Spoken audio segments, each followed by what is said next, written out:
ગીર સોમનાથ જિલ્લા collector NV Upadhyay જિલ્લામાં આવેલા વિવિધ પુલો અને કાંસ અને નહેરોની મુલાકાત લઈ સ્થળ તપાસ કરી હતી। વેરાવળના બંદર વિસ્તાર હિરણપુલ, ઉનાના મચ્છુ નદી પુલ પરથી પસાર થતા ભારે વાહનો પર પ્રતિબંધ છે। જિલ્લા કલેક્ટર એનવી ઉપાધ્યાય આજે ગીર સોમનાથ જિલ્લામાં આવેલા વિવિધ પુલો અને કાંસ અને વોકળા અને નહેરો વગેરેની મુલાકાત લીધી હતી। જિલ્લા કલેક્ટરે જિલ્લામાં વિવિધ પુલોની મુલાકાત લઈ પુલની સ્ટ્રક્ચર સ્ટેબિલિટી સહિતની ચકાસણી કરવા માટે માર્ગ મકાન વિભાગના અધિકારીઓને જરૂરી માર્ગદર્શન અને સૂચના આપી છે। જિલ્લા કલેક્ટર જિલ્લામાં આવેલા વિવિધ કાંસ, વોકળા અને નહેરોની ચોમાસા દરમિયાન જરૂરી સફાઈ થાય અને શહેરમાં ભરાતું પાણી તત્વરિત વહી જાય તે માટે તકેદારીના પગલાં ઉઠાવવા માટે જરૂરી માર્ગદર્શન જિલ્લા વહીવટીતંત્રના અધિકારીઓએ આપ્યું છે।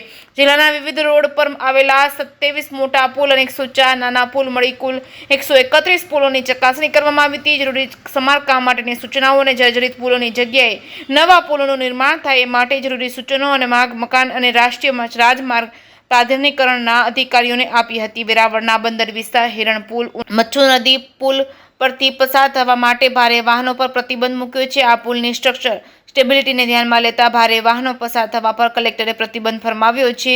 પુલના વૈકલ્પિક રૂટ તરીકે ઉના ભાવનગર રોડ તેમજ રોકડિયા હનુમાન મંદિર થઈ ઉના ચાકવાડ રોડ તેમજ કંસારી ચોકડી બાયપાસ થઈ તપોવન બ્રિજથી ઉના શહેરમાં પસાર થવા હુકમ કર્યો છે। આ પુલ પરથી 12 પેસેન્જરની ક્ષમતાથી ઉપરના વાહનો તેમજ 75,000 કિલોગ્રામથી વધુ વજન ધરાવતા તમામ વાહનોના પરિવહન પર પ્રતિબંધ મૂક્યો છે। ઉપરાંત જેમાં વિદ્યાર્થીનું પરિવહન થતું હોય તેવા વાહનો પર પણ પ્રતિબંધ મૂકવામાં આવ્યો છે। કલેક્ટરે સમગ્ર રાજ્યમાં વરસાદની સ્થિતિ સાથે જિલ્લામાં કોઈપણ વિપરીત પરિસ્થિતિ સર્જાય તો તે માટે સાવધાન રહેવા માટે જિલ્લા તંત્રના અધિકારીઓને માર્ગદર્શન પૂરું પાડ્યું છે। કલેક્ટરે વિવિધ રસ્તા ઉપર આવેલા પુલોને જરૂરી દિશા નિર્દેશ કરતા માર્ક લગાવવામાં આવ્યા છે તથા જ્યાંથી પાણી પસાર થતું હોય તેવી જગ્યાએ કેટલા ફૂટ પાણી જઈ રહ્યું તેના નિર્દેશ કરતા બોર્ડ લગાવવા માટે માર્ગ મકાન વિભાગના અધિકારીને સૂચના આપી છે।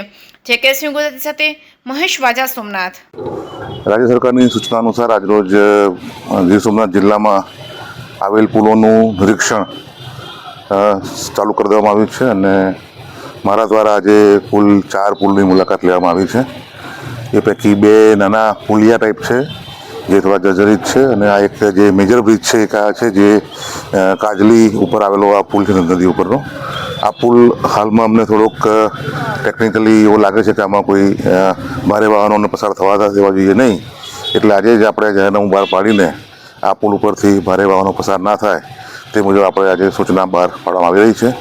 અન્ય જે પુલ છે જે જીએમબી હસ્તકની જમીનમાં આવેલો છે તે પુલ ઉપર પણ ભારે વાહનોનો પ્રવેશબંધી આપણે ઓલરેડી ફરમાવી દીધી છે।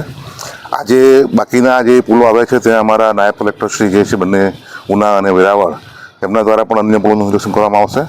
નિરીક્ષણ પછી જો કોઈ પુલમાં આપણને કોઈ પણ તકલીફ જણાશે તો એ આની સામે આપણે તાત્કાલિક એને અવર જવર માટે બંધ કરવામાં આવશે।